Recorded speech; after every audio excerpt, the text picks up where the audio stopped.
Les amis, bienvenue, j'espère que vous allez tous très très bien et je suis super content de vous retrouver pour une nouvelle vidéo. Juste avant qu'on démarre, petite annonce, message public, jeudi midi, je sors une énorme vidéo sur laquelle je travaille depuis à peu près une semaine maintenant, qui n'est pas encore finie, mais très très grosse vidéo qui sort jeudi midi, c'est celle-ci. Un club, une recrue, édition Ligue 1, donc je vais faire un peu le jeu du directeur sportif, faire le bilan de chaque club, de ses objectifs sur le marché des transferts, et vous donner donc un nom, une recrue qu'il faut faire. Ça sort jeudi midi, donc c'est la veille de l'ouverture du mercato estival. Si ça vous intéresse, que vous voulez pas rater ça, n'hésitez pas à vous abonner à la chaîne. Mais donc aujourd'hui, on n'est pas là pour parler de ça, on est là pour parler évidemment de Croatie-France, match nul des Bleus un partout, un but de Rabiot au retour des vestiaires, égalisation sur penalty de Kramaric juste avant la fin des 90 minutes. Pas un match fantastique, un match de 6 juin, en gros un match qui était sans doute pas nécessaire. On n'a pas senti une grande intensité, la France je crois tire 7 fois au but, la Croatie 8 fois, pas beaucoup de volume. La pelouse n'était pas folle non plus, et elle a contribué au fait qu'on ait eu un bon nombre d'erreurs techniques, et je pense que les imprécisions techniques c'était aussi un des thèmes du match. Mais il y avait quand même un intérêt dans ce match, c'était celui de juger les remplaçants. C'était le match des remplaçants. On avait 10 changements par rapport aux 11 alignés contre le Danemark. Il y a quelques jours, seul Tchouaméni était rescapé, on le voit ici. Donc c'était intéressant de voir qui gagnait des points, qui marquait des points. Ceux qui ont un peu moins convaincu, l'opportunité de revenir un petit peu sur les joueurs de l'équipe de France, pas seulement le 11 titulaire d'il y a quelques jours. Donc le système aussi a changé contre le Danemark. On était sur le 3-4-1-2, la nouvelle trouvaille de Didier Deschamps. Là on est revenu sur un 4-2-3-1 R un peu 2018. Donc on voit les deux défenseurs centraux, c'était Kimpembe et William Saliba. Ça va nous permettre de faire le 11 aussi. Les latéraux qui sont ici assez hauts sur l'action, Lucas Digne et Benjamin Pavard. Donc ça donnait un 4 comme ça. La paire du milieu de terrain, c'était Guendouzi, Matteo Guendouzi et donc Aurélien Tchouaméni. Ensuite, les trois, Rabiot, Moussa Diaby et Christopher Nkunku, qui était le 10 un peu plus libre, qu'on voit ici décrocher, qui a essayé de participer au jeu le plus possible, qui a fait dans l'ensemble un bon match, qui a fait partie de ceux qui ont marqué des points, mais on ne va pas trop s'avancer et pas trop spoiler. Et donc en pointe, Wissam Ben Yedder, qui a touché 12 ballons, mais un de ces ballons, c'était une passe décisive. Donc ça, c'était l'animation avec ballon de l'équipe de France. On va dire des joueurs offensifs excentrés, le milieu offensif gauche, l'attaquant gauche et l'attaquant droit qui étaient en réalité très centraux, et les latéraux qui étaient chargés de prendre les flancs, d'occuper la largeur. Ça, c'était avec ballon. Sans ballon, ça donnait plutôt un 4-4-2 qui était assez dense sur la largeur. Donc on voit la ligne de 4 ici, Rabiot et Diaby à l'intérieur, et donc Christopher Nkunku à peu près sur la hauteur de Wissam Ben Yedder, 4-4-2, système très classique pour défendre, et donc assez dense sur la largeur, parce que en gros, ça c'est la largeur. Ça veut dire que les joueurs étaient assez orientés ballon, on le voit ici sur le côté, le but c'est pas de couvrir l'intégralité de la largeur du terrain, et l'espace entre les lignes est correct. Grosso modo, on n'a pas vu une équipe beaucoup pressée, on a vu un bloc médian entre agressif et passif, enfin voilà, rien de très intéressant je trouvais sur la phase défensive, peut-être un joueur qui s'est un peu plus distingué que les autres, mais on va y revenir, on va rendre les copies, on va faire le bilan ligne par ligne, distribuer les bons et les mauvais points. On commence par le secteur défensif, derrière, avec le gardien Mike Maignan. Ça, c'est son stop sur Boudimir à la 18e minute de jeu, la première grosse occasion du match. Très bel arrêt. La sortie rapide sur l'action où Saliba fait le tacle aussi m'a marqué, ça c'est quelques minutes plus tôt, ça c'était aussi en première période. Il y a eu cette parade sur une frappe lointaine de Luka Modric à la 70e et une autre sur Vlasic que j'ai pas intégré ici. Mais ça, c'est sa sortie sur l'action qui amènera le penalty, mais sa sortie est bonne aussi. Donc même s'il a été trompé par le penalty fractionné de Kramaric, sur lequel il peut pas grand-chose, en tout cas c'est ce qu'on peut imaginer, il rend plutôt une bonne copie. Pour moi, il a fait partie de ces bleus qui ont marqué des points. On commence donc avec plutôt une bonne note pour Mike Maignan, j'ai trouvé. À l'inverse de Benjamin Pavard, qu'on voit là, offensivement très pauvre, et défensivement, il y a ce mauvais alignement à deux reprises, donc Ça, c'est sur le but de l'égalisation, l'action qui amène au but de l'égalisation. On voit ici Benjamin Pavard qui est le défenseur le plus reculé et qui met, je pense que c'est Kramaric en jeu. Donc ça, c'est pas foufou. Et on le voit ici, donc ça c'était le premier hors-jeu qu'il couvre. Il est occupé à lever le bras et c'est pas très intéressé par son positionnement, ce qui fait que là aussi il est un peu fautif. Alors peut-être que il n'est pas le seul, c'est dur de voir, il faudrait tracer les révélateurs, mais en tout cas il fait partie des Français qui sont, on voit la forme de cette ligne, est pas top, et cette ligne de 4 dans son ensemble a connu des difficultés. Mais voilà, c'était pas foufou pour Benjamin Pavard. Je trouve que c'est assez intéressant parce que le réservoir côté droit niveau français est pas très fourni. Il est très fourni en général, la France a beaucoup de très bons joueurs, mais celui de latéral droit, c'est vraiment là où les options sont vraiment légères. En plus, le drame de cette égalisation, c'est que le deuxième joueur fautif de l'action, bien sûr, c'est Jonathan Klaus qui fait la faute. Donc c'est intéressant parce que je trouve qu'à travers ça, on comprend aussi en partie pourquoi Deschamps a migré vers le 3-4-1-2. C'est aussi parce que Pavard, en tout cas de mon point de vue, n'apporte pas assez de qualité. C'est en partie lui qui rend un système à 4 derrière, peut-être ça c'est la meilleure manière de le dire, c'est en partie lui qui rend un système à 4 derrière moins viable, moins intéressant. Tu sais que si tu joues à 4 derrière, bon, ça veut sans doute dire que tu mets Benjamin Pavard titulaire au poste de latéral droit. Et pour moi, il t'apporte pas assez de qualité. Je trouve que ce match c'en était une bonne illustration. Et voilà, on peut penser ce qu'on veut du 3-4-1-2, on peut le trouver pas assez bon pour l'instant, ok. Mais pour sûr, personnellement, je préfère occuper cette zone-là avec Koundé, Coman que j'aime beaucoup dans ce rôle de piston, Koundé qui a beaucoup de progrès à faire, mais qu'on pense capable de réaliser ses progrès, on connaît son talent. Je préfère creuser cette piste-là plutôt que partir sur un système avec Benjamin Pavard latéral droit. On pourrait aussi peut-être commencer à tester Pierre Kaloulou. Enfin voilà, il y a quelques options, mais je trouvais que cette prestation était importante et intéressante pour évoquer ce point. Un aparté pour dire que si tu veux jouer à 4 derrière, il faut aussi répondre à la question comment est-ce que tu animes ton flanc droit, et c'est une question intéressante. C'est pas que le secteur offensif et comment tu animes ce secteur offensif. Ok, de l'autre côté, j'ai trouvé Lucas Digne meilleur. On voit donc ici Lucas Digne meilleur avec ballon et plutôt solide derrière. 4 tacles tentés pour lui, 4 tacles réussis, 2 dribbles tentés et 2 dribbles réussis. Pas un très bon match, mais un match correct plus, on va dire, pour Lucas Digne. Dans le dernier tiers, il se résigne un peu trop vite peut-être à des centres qui viennent rapidement et qui ne sont pas dans des positions hyper optimales. Ça, c'est le petit défaut, je trouve, de Lucas Digne. Mais pour faire progresser le jeu, dans une zone où il faut le dire aussi, il n'était pas forcément aidé par son compère sur le flanc gauche, Adrien Rabiot, il a fait 2-3 trucs sympas. Donc j'ai plutôt envie de souligner la performance. Il a montré qu'il était une doublure acceptable, on va dire, capable de faire 90 minutes en bleu à bon niveau. J'ai pas envie que ce soit forcément mon titulaire, mais c'est quand même intéressant. Dans la perspective d'aller au mondial, je trouve qu'il marque plutôt des points sur le match d'hier. Et enfin, dans l'axe, j'ai trouvé Kimpembe nettement meilleur que Saliba. Ici, on le voit faire un retour défensif intéressant, plus fiable en gros que Saliba, et bon dans les airs aussi, 3 duels aériens remportés. Chez Saliba, c'est intéressant, c'est qu'on voit un défenseur plein de qualité. En plus, on le connaît, on l'a vu cette saison avec Marseille. Avec et sans ballon, il a de la qualité. Défensivement, il y a même eu quelques très très belles interventions, comme ici. Est-ce que j'ai mis l'image? Ouais, au ralenti. Super retour salvateur pour épargner un contre un croate.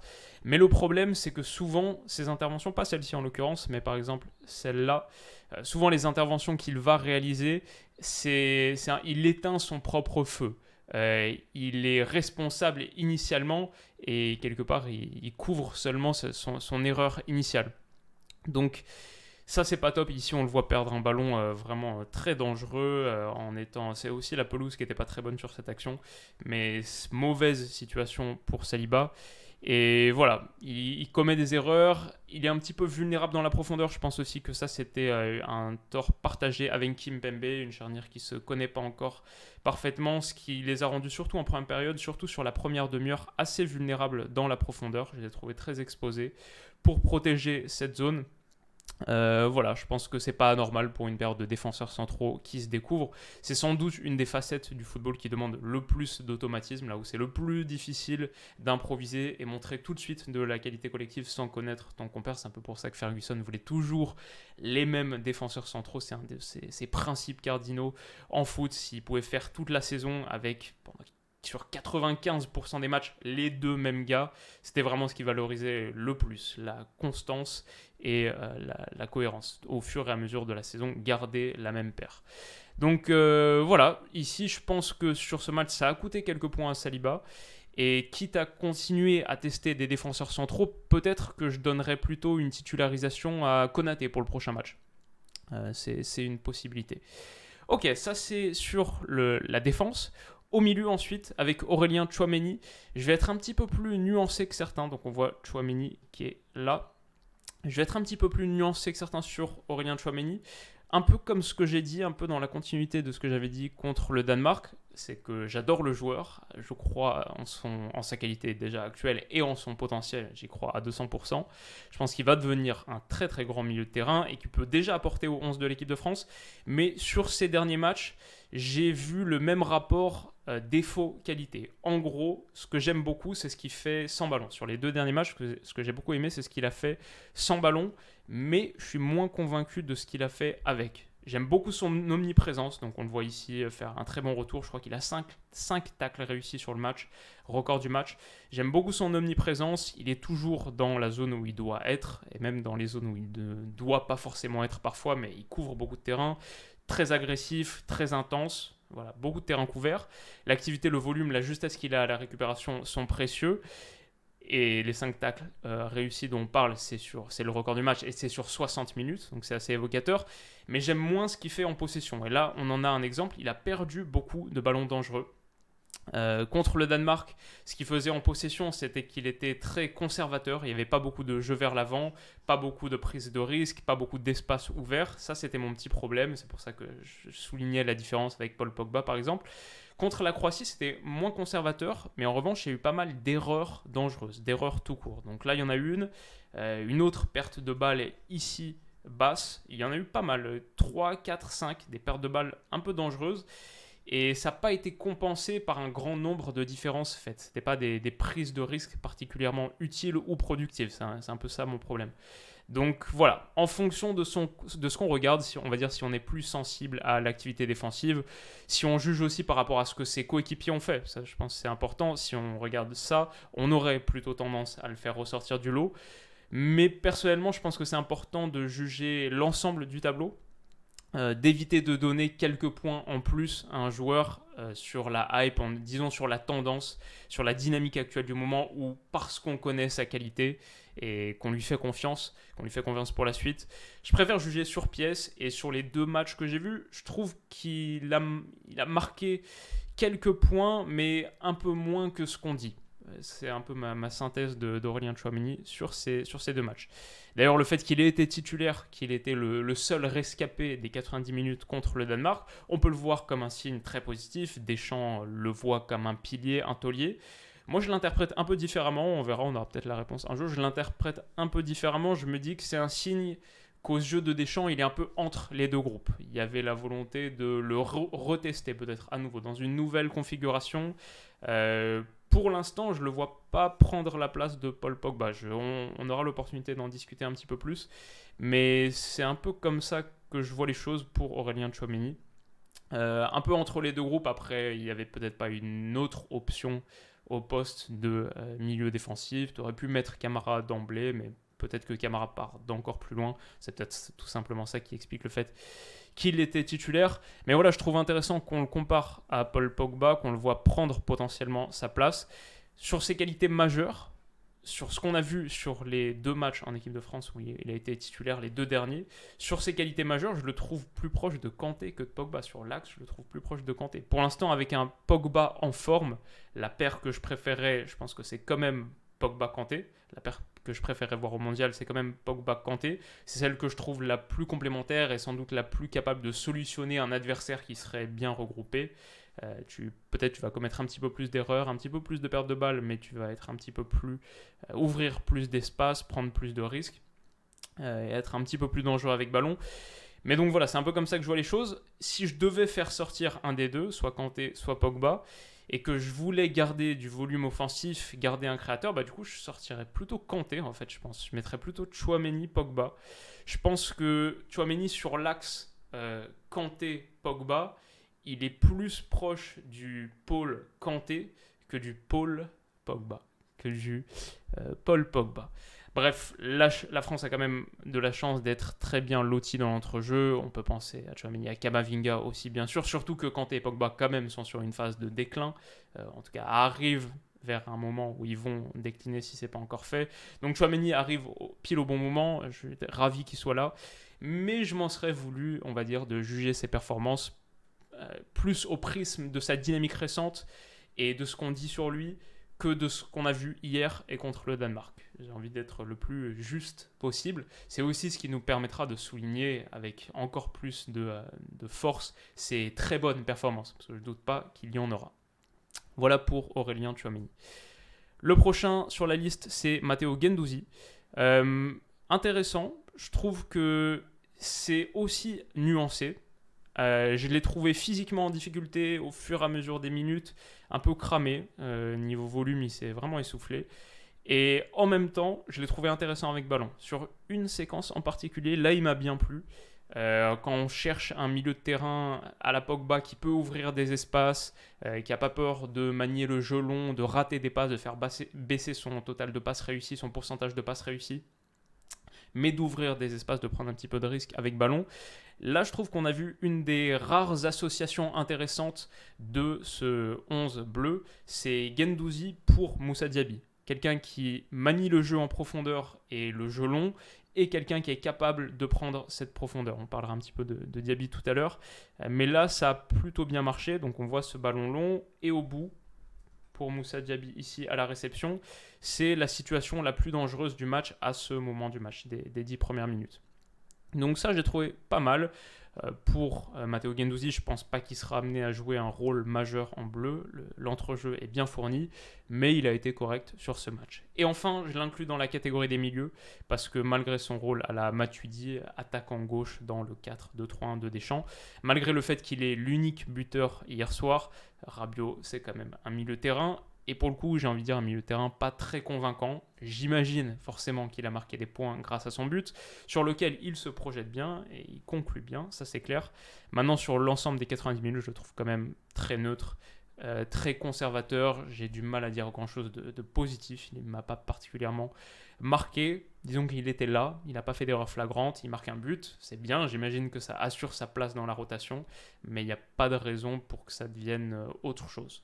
Pas de raison pour qu'il entre en concurrence dans le 11, je pense pas. Devant, Moussa Diaby, un des joueurs avec le plus de déchets. Là, on voit une des pertes de balles non provoquées, non forcées, qu'il a eu, parce que c'était pas forcément du déchet utile et productif, un peu ce qu'on disait tout à l'heure pour Tchouaméni, pas forcément du déchet qui est nécessaire pour un offensif. Un joueur offensif, forcément, doit avoir du déchet, vu qu'il est amené à prendre des risques, à ouvrir des espaces, à faire des choses. Mais là, il y en a une qui sert à rien trouvée à l'intérieur et qui est juste une mauvaise prise de balle. Encore ici, ça c'est la mauvaise prise de balle qui amène une des plus grosses occasions croates. Il y en a eu 4 ou 5 au cœur du jeu, comme ça, où je l'ai trouvé techniquement emprunté. Mais je suis mitigé parce que c'est aussi un des joueurs qui a créé le plus de différence. Par ses courses, par ses appels, son profil était vital parce que c'est le seul joueur dynamique de ce 11 bleu. C'était le seul joueur qui était capable d'amener vraiment de la vitesse, de la percussion. C'est le joueur le plus rapide de très très loin. De l'autre côté, lui était attaquant droit, de l'autre côté c'était Rabiot, sur les flancs Digne, Pavard. Voilà, on avait besoin d'un gars qui était capable d'étirer un petit peu le bloc croate, et il l'a fait, on le voit ici, bonne entente avec Nkunku aussi. Donc il n'a pas marqué de points vraiment, mais sans lui ce match aurait été encore plus pauvre, et son association avec Nkunku était intéressante. Donc dans l'ensemble, je trouve ça, il y a des choses à dire, quoi. Tout n'est pas à jeter. On parle d'Nkunku, venons-en, je pense que c'est le meilleur joueur français du match. un des joueurs qui s'est le plus approché sans doute du grade de patron, de leader technique, sans avoir fait un immense match. Il a pris ses responsabilités, il a contribué positivement, il a montré de la supériorité technique. Sa complicité avec Diaby, comme on a dit, a été le cœur du danger français, même si je pense qu'elle aurait pu être encore plus exploitée. Mais sur la ligne de front du bloc français, il a aussi été le joueur le plus agressif. Il était assez actif sur un bloc français qu'il était assez peu. Il tentait d'impulser des phases de pression. Ici, on le voit jaillir sur une passe négative. Voilà, ça c'est le Nkunku de Leipzig qu'on connaît, qui veut impulser une phase de pression. On l'a vu gratter quelques ballons intéressants. Ici, je crois que c'est sur Luka Modric, ouais. Il y en a eu pas mal. Il y en a un là. Il a aussi essayé de contrôler, et a plutôt bien réussi à contrôler la zone de Brozovic.